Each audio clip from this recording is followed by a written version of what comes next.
Čo ma trápi v dnešnej dobe? Trápia ma dve veci.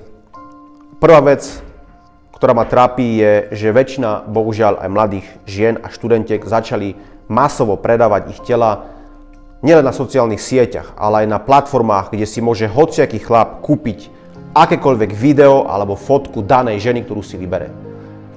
Je to pre mňa v tom negatívnom slova zmysle fascinujúce a šokujúce, ako väčšina žien začali strácať svoju ženskosť a začali predávať same seba do celého sveta nadržaným chlapom.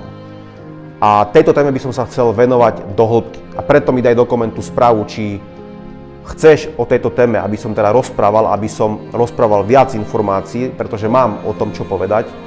Ak sa ti toto video páči, daj like, no a zdieľaj ho medzi tvojich kamarátov, známych, aby jednoducho tieto videá išli ďalej do sveta.